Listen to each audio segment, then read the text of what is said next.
महात्मा गांधी का जन्म कब हुआ था? 2 अक्टूबर 1969। भगत सिंह का जन्म कब हुआ था? 28 सितंबर 1907। रानी लक्ष्मीबाई का जन्म कब हुआ था? 19 नवंबर 1828।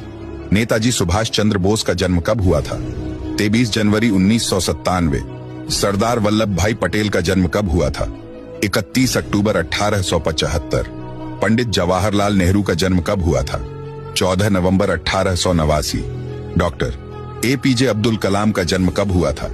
15 अक्टूबर 1931। चंद्रशेखर आजाद का जन्म कब हुआ था? 23 जुलाई 1906।